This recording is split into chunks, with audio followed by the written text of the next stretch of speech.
يعني مش عارف بصراحة افرح ولا ازعل. يعني المفروض افرح يعني ان الاهلي جاب كاس ال 11.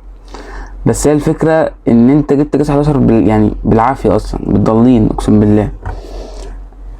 اول حاجة ان انت النهاردة قدمت تقريبا يعني تاني اسوأ ماتش ليك في الدوري بعد ماتش سان داونز اللي هو بتاع الخمسة. ليه؟ لان انت النهارده الوداد ماسكك طول ال90 دقيقة، وده طبيعي. ليه؟ لان عندهم جمهور. يعني لما شفت النهارده انا اتحسرت على اللي احنا بنشوفه في مصر بصراحة. يعني نفسي الادارة الاتحاد المصري يشوف المنظر ده، يشوف ازاي جماهير طول ال90 دقيقة انا سامع صوتها ما بتسكتش، عكس عندنا. احنا عندنا نقول هتافين 3 ونسكت طول ال70 دقيقة مثلا، غير الشماريخ اللي قرفتنا عشان الماتش يكمل. الدخان مالي حاجة الواحد يعني كأنه ايه بيشوي كفتة اقسم بالله في الملعب. هاتهم يعني ما بهزرش، كأنه واحد بيشوي كفتة في الملعب وسايب. فيعني مش عارف اقول ايه بصراحة. يعني انا حقيقي يعني متضايق، بس يعني فرحان في نفس الوقت. مش عارف اقول يعني ميكس فيلينجز مع بعض. ان انت الحمد لله كسبت الماتش. اول ما دخلت الماتش انا كنت عارف اول لما الجون دخل ان ده هيحصل، نفس اللي حصل السنه اللي فاتت برضه. بس العتاب اللي انا يعني الجون جه منه اللي هو يحيى عطيات الله ده، هو تقريبا ما اعرفش هو الجون هو اللي اتحسب له ولا اتحسب لوناجم، مع ان انا شايف ان ناجم ما لمسهاش اصلا. بس يعني يحيى عطيات الله لو كان اتطرد الماتش اللي فات زي ما قلنا ما كانش الجون ده جه بالنسبه لي. كان حد بقى تاني رفعها ما كانتش هتيجي، لان هو متميز برجله اليسرى، يعني يعرف يوصل ويعمل. وما اعرفش هو اللي حطها بصراحه ولا ناجم اللي لمسته. يعني ايا كان كده الجون ما كانش هيجي لو كان اتطرد الماتش اللي فات. فيعني انا مش ساعتها يعني قعدت ابص، انا يعني اخدت ذنوب الدنيا كلها النهارده بصراحه. كميه شتايم وبص ما كنتش قرفان، كنت قرفان جدا، ما كنتش طايق نفسي. لان يعني الظلم ده اللي بيحصل كل سنه ده هو مش هينفع. دي شكلها مؤامره، او مش عشان الاهلي معاه 10 فتظلمه. يعني ما بشوفش كده مع ريال مدريد مثلا. ريال مدريد لو انسحب من تشامبيونز ليج مثلا لمده 50 سنه محدش عارف يجيبه بصراحه يعني. فانت هنا ليه؟ يعني مش فاهم في ايه. الحمد لله كسبناها، ويعني وانا فرحان في جماهير الوداد وجماهير الزمالك المستفزه. يا جماعه بجد في عنصر كده بقى مستفز، بقت دمه تقيل قوي.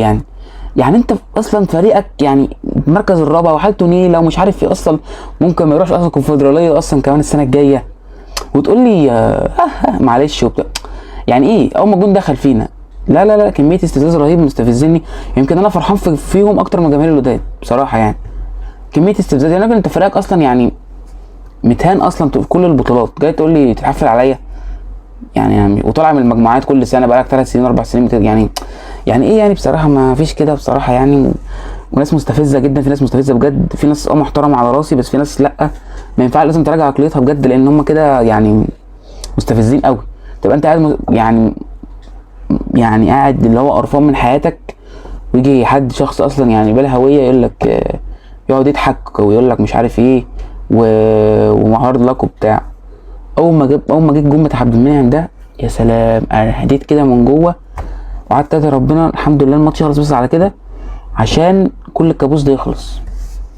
لان انا شفت نفس المنظر ده بتاع السنه اللي فاتت برضه، وسط الجماهير، نفس الملعب، نفس اللعيبه، نفس الاداء تقريبا برضه. السنه اللي فاتت احنا ما جيناش اصلا في الملعب، والسنه دي برضه ما جيناش الحمد لله. يعني الحته بتاعت معلول عبد المنعم دي اللي احنا حافظينها بقالنا كتير، بقالنا يعني سنتين هي ما شاء الله بتحصل. حصلت في ماتش الرجاء مرتين وحصلت كتير قوي، فاحنا حافظينها. يعني هي اللي هو ايه، معلول يرفع القريبه وعبد المنعم ما شاء الله برصه كده من ورا يحطها في الجون عن الناحيه التانيه.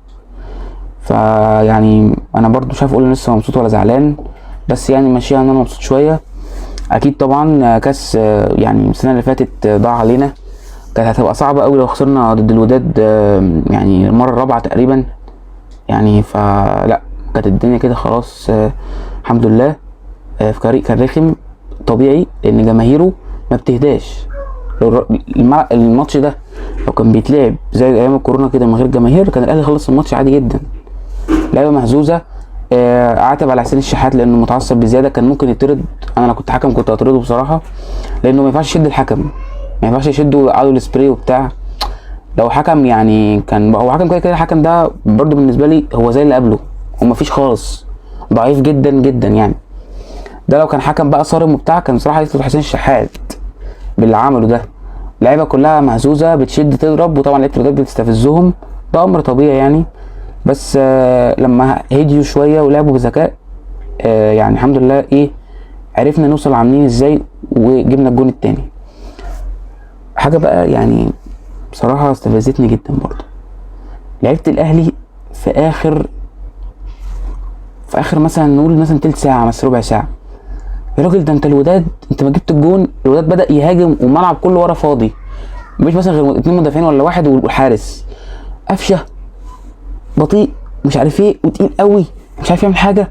ومحمد شريف يا جماعه ده جاله كورتين جون فاضي، يعني انت لو انت والجون بتلعب عامل تحت رجله يا عم، ولا تستنى حد يجي لك وتقوم حاطه له يحط جون، شمسه اعمل اي زفت بطيئه كده وبيتميسوا كده زي ان هو عادي احنا كاسبين فرق 6.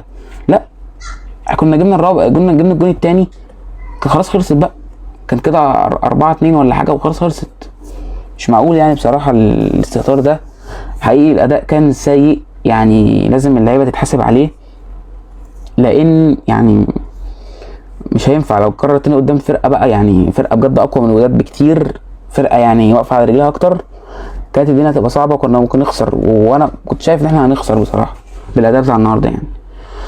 فالحمد لله ال11 جت، ان شاء الله السنه الجايه ال12 ونقعد بقى لحد ما نجيب ال100. ناقص كده خلاص الدوري، ناقص الكاس، السوبر اللي جاي في شهر 8، يعني عايزين كل البطولات. البطوله دي بصراحه هديها لمارسيل كولر اول واحد، وبعدها اللعيبه طبعا، الجهاز الفني كله ما قصرش في حاجه، اللعيبه عملت كل اللي عليها على مدار البطوله، ما عدا طبعا الماتش ده وماتش سان داونز بتاع ال5 ده، بس اللعيبه فاقت، اللعيبه كانت فايقه طول الماتش، اللعيبه كلها حلوه.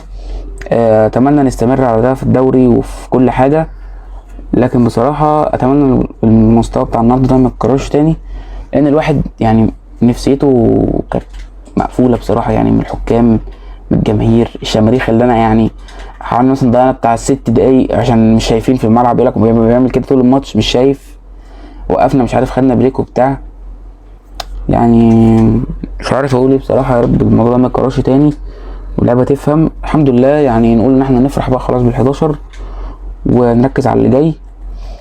ويعني حاجه كمان برضو اخيره، يا ريت يعني الاتحاد المصري يشوف اللي حصل النهارده ده، لان احنا بالنسبه اللي بيحصل في مصر ده عندنا ده مش جمهور بصراحه، يعني ما عندكش شماريخ اصلا، دي عنصر برضو يعني تاثر على اللعيبه عامه. ما عندكش هتافات، ما فيش التراس اساسا، انت التراس ده وقف بقاله سنين، ما فيش منظمات، هو هنا اللي في الشمال وهنا في اليمين، ده يقول حاجه ده يقول عكسها وده يقول عكسها وده يقول حاجه، يعني هو كده بيلفوا مع بعض، مفيش نظام، مفيش اي حاجه خالص بصراحه. لازم الاتحاد يبص، لازم نفتح كل ماتش يبقى فول كاباسيتي، لازم 80,000 ولا 90,000 اللي في الملعب لازم يكونوا موجودين، سواء بقى دوري ماتش ان شاء الله بلاعب، يعني بلاعب شلال الدخان، بلاعب اي فرقه، لازم يبقى الملعب مفتوح فول كاباسيتي. شغل بقى اجيب 1000 واحد ده ومش عارف ايه مش هينفع. هتقولي في الهلال ماتش الهلال والرجاء ومش عارف ايه جابوا لك 70,000، اقول لك تمام، بس ده ما كانش جمهور. يعني انا رحت عن نفسي، رحت الماتش بتاع الهلال ده كان احسن ماتش تشجيع انا رحته، على حظي بقى ولا ايه انا مش عارف، طول الماتش كنا بنشجع، الدنيا كانت جميله جدا، واللي فرق واللي كسبنا بيه. بعدها ماتش الرجاء مش عارف بقى، قال لك في حاجات كده غريبه بتحصل ومش عارف ايه، والجماهير مش منظمه. وبعدها ماتش الوداد ما عرفناش نعمل اي حاجه برده، جماهير الوداد اللي جايه من المغرب لينا حوالي مثلا ما يكملوش 1000 واحد، يقول لك صوتهم اعلى مننا، يعني مش عارف ازاي 1000 واحد يغطي على 70,000 واحد في الملعب، مش عارف ازاي، لازم يكون في تنظيم اكتر من كده بصراحه. وبس يعني ده اللي انا يعني كان نفسي اقوله، بس عشان بصراحه الواحد كان مخنوق. وبس كده، ان شاء الله ننافس على البطولات الجايه، واشوفكم في الفيديوهات الجايه. سلام.